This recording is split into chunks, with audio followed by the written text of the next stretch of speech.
It isn't as though you are only a writer talking about this dualistic approach, right? Or only a coach.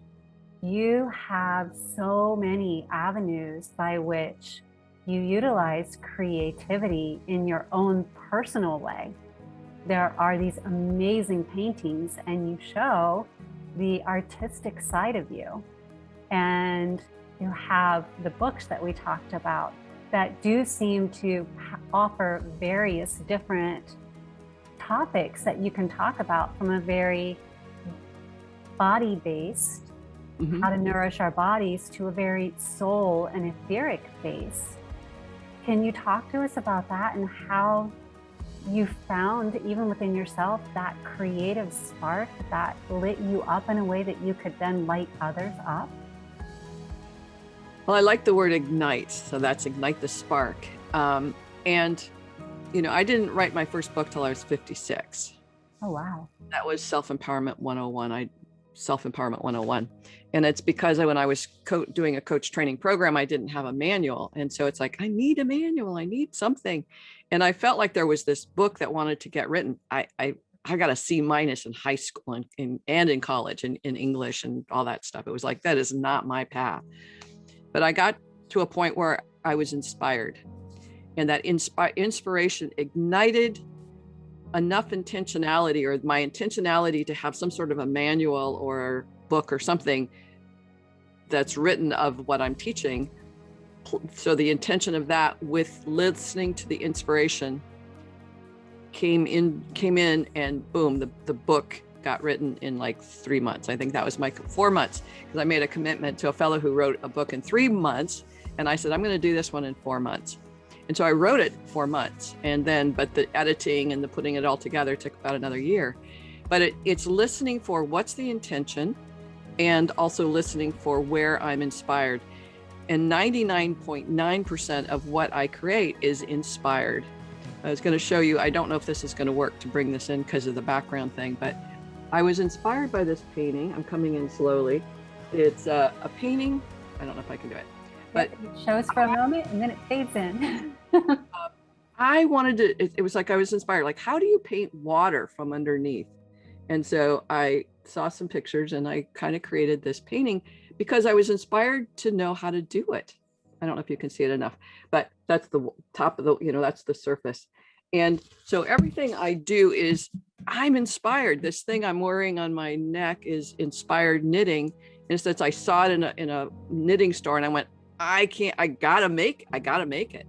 Do I need another scarf? No, wasn't about that. It was about how do you do it? How do you create that? And I'm working on this painting. I don't know if I can do this, but let's see. It's a boy blowing a bubble. Yeah. And his mom has the photograph up behind her when we're doing our coaching sessions. She's in Denmark. And it's like, I want to do that. Can you send it to me? So it's that inspiration. Like, I'm just intrigued by the inspiration of that. Every single one of my books is inspired. I'll have a thought. This one is called I've Arrived, Well, Sort of. Whoops, there we go. Now it's arrived. Yeah, now it's arrived. I've arrived, well, sort of. And it's really about those moments of where you go, oh, I'm enlightened, I've arrived. And then the next step is like, oh yeah, no, not really.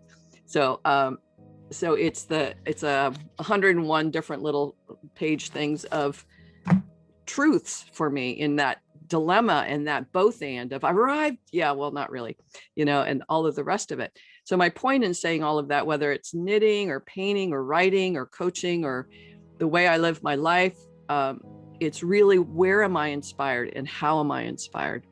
And the important part of that is that so many of us are listening to the cognitive, structural, here's what I should do, or tell me what I should do. We live in the shoulds. And I heard something from Paul Selig that says, and Paul Selig is a channel for guides, and they say, hey, when you're in a should, you are not in the divine essence of yourself. And it was like, wow, that's really powerful.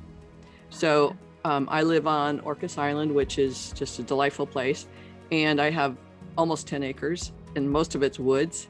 And rather than, mowing my lawn, making it pretty, I am out in the woods making paths because I'm inspired to make paths through the woods. So I should be cleaning up my backyard, blah, blah, blah. But the inspiration is to go into the woods and clear paths so that it's just a delightful, fun experience. So that's that place of inspiration. And I think it's a place of healing. One more little story. This happened a number of years ago, but I was sort of in a dark night of the soul. It was like what I had created with my coach training in Palo Alto, California. I stopped doing that because I thought there's something bigger coming in. And so I'm going to stop doing that and make room for this other big thing to come in. And what I thought was going to come in, this big, amazing fame thing, didn't come in. And so what I was left with was this crash. And the crash was basically a dark night of the soul of what I call a spiritual immersion process. Spiritually beginning the spiritual deepening of what's true as a human being and a spiritual being. And so this took me into like really dark, how do you make money and how do you do this and all of those real challenging human dilemmas. And I got to a point, and I'm a student of the Course in Miracles as well, and there's a point where it says I make no decisions by myself, which means I'm listening to the judgments of the shoulds. Should I do this? Should I do that? Or I'm listening to God. And how does God speak to me? But through inspiration, basically. So one day I said, okay, I'm going outside. I'm going to sit on my little couch and I'm going to stay there until I am inspired. I'm not going to move until I am inspired. And it's like, well, and then the voices start, how do you know you're inspired? How do you know when that's going to be? And what's that look like? Mental flow. Yeah. And there was look, you're not retired. You don't have the luxury to sit here and do nothing. You have to make money. And it's like, I'm not going anywhere with that. I'm not going to move off the couch. As long as you're doing that, I'm not doing it. So I sat there for probably, it feels like 3 hours. Maybe it was 20 minutes. I don't know what it was, but it was long enough that I was quiet enough that I heard, hey, I think I'll go put some water in the bird feeder or in the bird bath. That was it. I got inspired to put water in the bird bath. And you go, so what, but if you're working from inspiration versus the shoulds and the mandates, now you're cultivating a relationship with yourself, with your spirit self, with your divine essential expression that's only yours. And so I was training myself to act from inspiration and get clearer and clearer and clearer. And I do it all the time in terms of, I'm inspired to knit, or I'm inspired, but in terms of living your life in inspiration, that's where your own unique expression is yours. As the divine coming through you, that's yours. And that's basically the long bottom line of that. But it's so true. That personal story is so important because half the battle is silencing the voices that tell you you should be fitting in this way, or you should be doing this. That's right. And we're not clay. We're not here to be molded into what everyone else is being molded into. Yeah.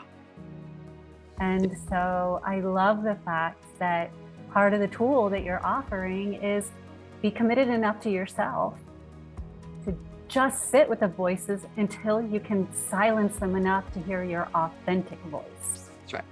That's right.